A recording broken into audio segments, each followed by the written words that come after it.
Hello friends, welcome to my YouTube channel geography by Vijay sir. दोस्तों, आज आपके लिए लेके आया हूँ मैं अक्षांश और देशांतर से संबंधित टॉप 15 महत्वपूर्ण क्वेश्चन व्याख्या सहित लेके आया हूँ। दोस्तों, अपना फर्स्ट क्वेश्चन है यहाँ पर, पृथ्वी का अपने परिभ्रमण गति के दौरान 1 डिग्री कोणीय दूरी तय करने में कितना समय लगता है। देखिए दोस्तों, 1 डिग्री कोणीय दूरी करने में पृथ्वी को कितना समय लगता है, तो 4 मिनट का समय लगता है। कितना समय लगता है? 4 मिनट का समय लगता है। तो ए ऑप्शन सही हो जाएगा अपने यहाँ पर। अब देखते हैं इसकी व्याख्या, देखते हैं यहाँ पर। पृथ्वी लगभग 24 घंटे में अपने अक्ष पर एक पूर्ण चक्कर लगाकर 360 डिग्री कोणीय दूरी तय करती है। अतः 15 डिग्री पृथ्वी को 15 डिग्री कोणीय दूरी तय करने में 1 घंटे का समय लगता है। चूंकि 60 मिनट में पृथ्वी 15 डिग्री कोणीय दूरी तय करती है, अतः पृथ्वी को 1 डिग्री दूरी तय करने में 4 मिनट का समय लगता है। सेकंड क्वेश्चन अपना यहाँ पर, भारतीय मानक समय एवं ग्रीनविच समय में कितना अंतर पाया जाता है। तो देखिए दोस्तों, कितना समय का अंतर पाया जाता है? 5 घंटे और 30 मिनट का। कितना पाया जाता है? 5 घंटे और 30 मिनट का। तो यहाँ पर अपना राइट आंसर हो गया 2 नंबर। बात कर लेते हैं यहाँ पर, भारतीय मानक समय का निर्धारण 82 डिग्री पूर्वी देशांतर किसे किया जाता है? 82 डिग्री पूर्वी देशांतर से किया जाता है। जबकि ग्रीनविच समय प्रधान देशांतर 0 डिग्री का समय है, चूंकि भारत की स्थिति प्रधान देशांतर के पूर्व में है। ठीक है, कहाँ पर है भारत? कहाँ पर स्थित है? किस देशांतर के पूर्व में स्थित है? प्रधान देशांतर के पूर्व में स्थित है। भारत का मानक समय या भारत का समय प्रधान देशांतर से निश्चित किया जाएगा। प्रधान देशांतर एवं भारतीय मानक देशांतर 82 डिग्री एवं 30 मिनट का अंतर पाया जाता है, जिसे पृथ्वी की घूर्णन गति के अनुसार तय करने में 5 घंटे और 30 मिनट का समय लगता है। यही कारण है कि भारतीय मानक समय ग्रीनविच रेखा से 5 घंटे और 30 मिनट आगे है। दोस्तों, आप सभी को पता होगा कि 82 पूर्वी देशांतर भारतीय कितने राज्यों से होकर गुजरती है? 5 राज्यों से होकर गुजरती है। 5 राज्य कौन कौन से बात कर लेते अपने यहाँ पर ट्रिक के माध्यम से। इसकी ट्रिक है अपने पास, उमा की छत आंधी में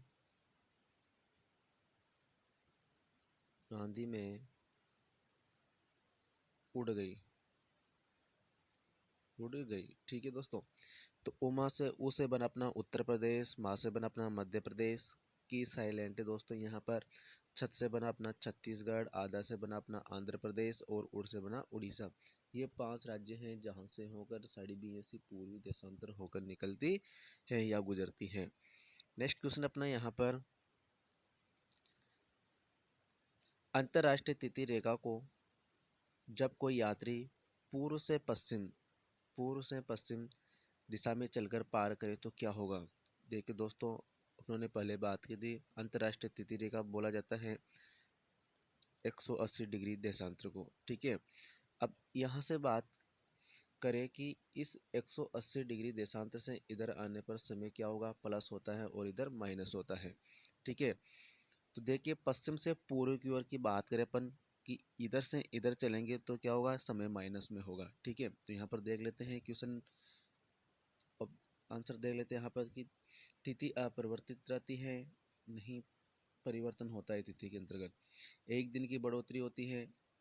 जब अपन पश्चिम से पूर्व की ओर जाएंगे तब एक दिन प्लस में होगा। एक दिन की क्षति होती है, मतलब एक दिन की कमी होती है। यहाँ पर अपना राइट आंसर क्या हो जाएगा? 3 हो जाएगा अपना राइट आंसर। वे क्या देख लेते हैं इसकी, जब कोई यात्री अंतरराष्ट्रीय तिथि रेखा को पूर्व से पश्चिम की ओर चलकर पार करता है तो एक दिन की क्षति होती है। यदि वह पश्चिम से पूर्व की ओर चलकर पार करता है तो एक दिन की बढ़ोतरी होती है। यह परिस्थितियां तब पाई जाती हैं जब अंतरराष्ट्रीय तिथि रेखा को पार करने की अवधि में रात्रि में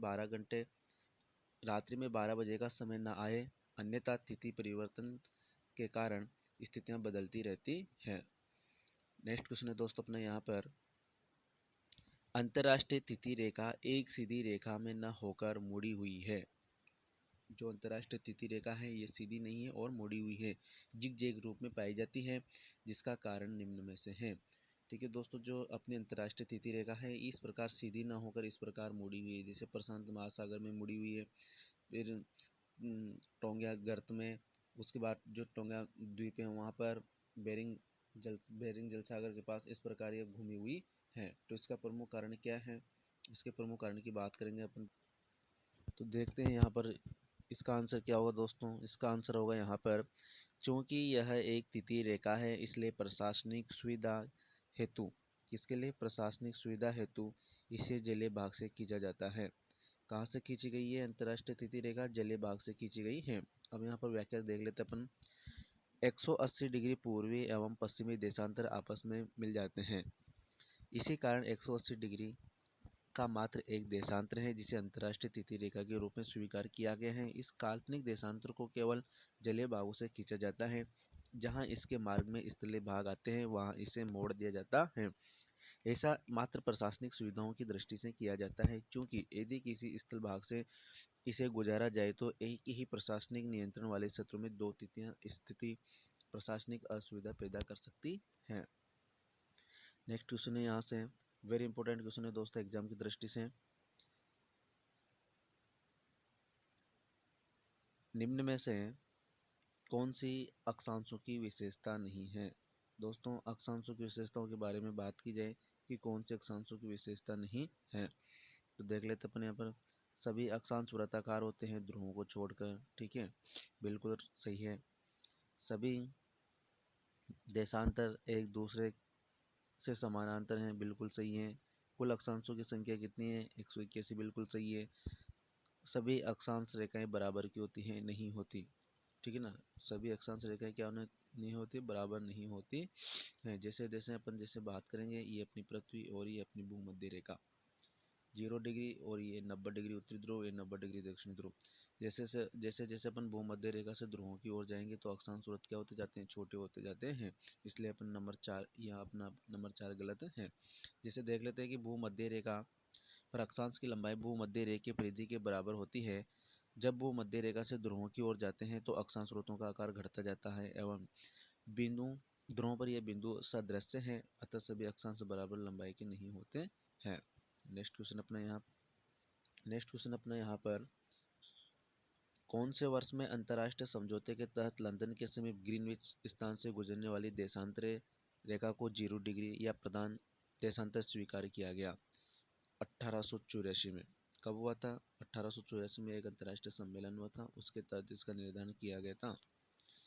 नेक्स्ट क्वेश्चन अपना यहाँ पर, किसी ध्रुव के सम्मुख खड़े होकर पृथ्वी पर खींची गई अक्षांश रेखाओं के जाल को देखें तो क्या होगा, सभी अक्षांश बराबर दूरी पर दिखाई देते हैं। बाएं यहाँ पर अपना सेकंड ऑप्शन ध्रुव पूर्ण वृत्त के रूप में दिखाई देता है। नंबर 3 यहाँ पर अक्षांश के बीच की दूरी ध्रुव से भूमध्य रेखा की ओर लगातार घटती जाती है, बिल्कुल सही है दोस्तों।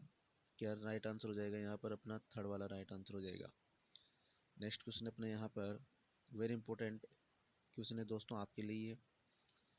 नेक्स्ट क्वेश्चन अपना, भूमध्य रेखा की परिधि की लंबाई कितनी है। दोस्तों भूमध्य रेखा की परिधि की लंबाई कितनी है, तो देखिए अपनों ने यहाँ पर बात की थी कि ये अपना ग्लोब है और ये 0 डिग्री है और ये ध्रुव है, ठीक है। तो अपनों ने यहाँ पर बात की थी कि भूमध्य रेखा की परिधि, ये वाली रेखा की परिधि भूमध्य रेखा की परिधि मानी जाती है। इसकी लंबाई अपनों ने बात की थी कि 40,075.16 किलोमीटर। कितनी है, 40,075.16 किलोमीटर। और ध्रुवीय परिधि कितनी है, ध्रुवीय परिधि है 40,008 किलोमीटर। तो अपना ऑप्शन क्या हो जाएगा, यहाँ पर ए ऑप्शन सही हो जाएगा। नेक्स्ट क्वेश्चन है यहाँ पर, अक्षांश एवं देशांतर शब्दावली का सर्वप्रथम प्रयोग किया था। दोस्तों अक्षांश और देशांतर का सर्वप्रथम प्रयोग किसने किया था, टोल्मी ने किया था। किसने किया था, टोल्मी ने किया था। टोल्मी ने ही सर्वप्रथम मानचित्रों के प्रक्षेपों के संबंध में अक्षांश एवं देशांतर शब्द का प्रयोग किया था।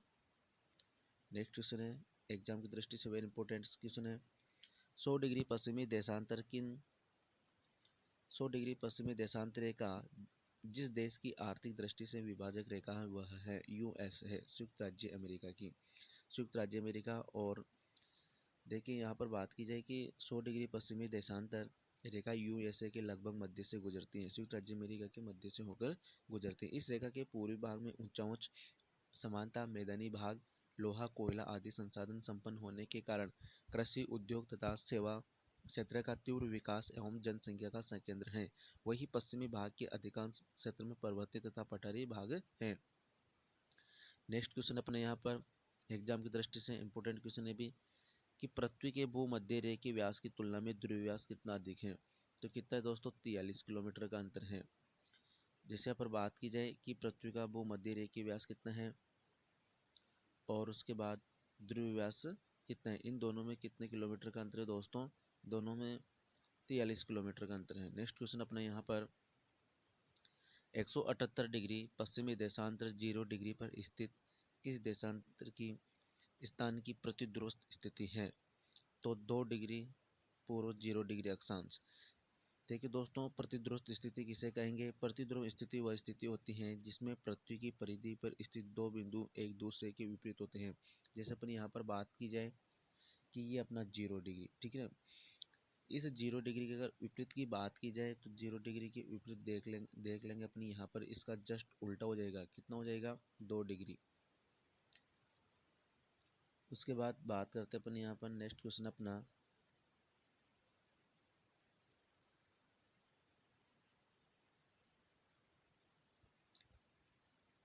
ग्लोब पर खींची गई क्षैतिज काल्पनिक रेखाएं जिन्हें जिन्हें अक्षांश कहा जाता है, इनकी कुल संख्या होती है। तो अक्षांशों की कुल संख्या कितनी दोस्तों, अक्षांश की कुल संख्या 181। देखते हैं उत्तरी गोलार्ध में 1 डिग्री से कहाँ तक, 90 डिग्री तक, कुल कितने अक्षांश हो गए, 90। दक्षिणी गोलार्ध में 0 डिग्री से 90 तक कुल कितने अक्षांश हो गए, 90 डिग्री अक्षांश। एक भूमध्य रेखा वाला 1 डिग्री अक्षांश, टोटल कितने हो गए, 181।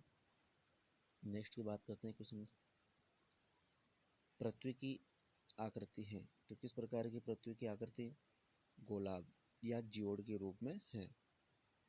नेक्स्ट क्वेश्चन अपने यहाँ पर दो अक्षांशों के बीच की औसत दूरी पाई जाती है और दो अक्षांशों के बीच की औसत दूरी कितनी होती है, 111 किलोमीटर या 69 मील, ठीक है ना, 111 किलोमीटर या 69 मील।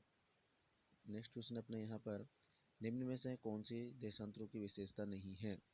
देखिए दोस्तों, देशांतरों की विशेषता नहीं है, बात कर लेते हैं। सभी देशांतर अर्धवृत्ताकार होते हैं, ठीक है। उसके बाद सभी के समान लंबाई के होते हैं, ये भी सही है, ये भी सही है।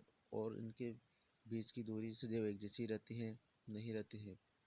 जैसे जैसे अपन भूमध्य रेखा से ध्रुवों की ओर जाएंगे तो भूमध्य रेखा पर सर्वाधिक गैप होता है, लेकिन ध्रुवों पर जाकर शून्य हो जाता है इनके बीच का अंतर। कुल संख्या 360 होती है, बिल्कुल सही है। तो अपना यहाँ पर सी आंसर हो जाएगा।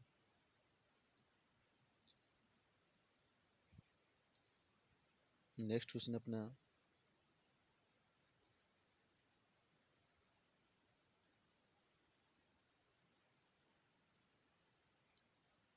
प्रधान मध्यांश रेखा तथा विषुवत रेखा एक दूसरे को जिस बिंदु पर काटती हैं वह स्थित है। दोस्तों 0 डिग्री और 0 डिग्री प्रधान मध्यांश रेखा और 0 डिग्री विषुवत रेखा आपस में एक दूसरे को कहाँ पर काटते हैं। तो दोस्तों ये काटते हैं अटलांटिक महासागर में, मध्य पूर्वी अटलांटिक महासागर में एक दूसरे को काटते हैं। तो अपने यहाँ से आंसर ये हो जाएगा बी नंबर, मतलब सेकंड वाला आंसर हो जाएगा।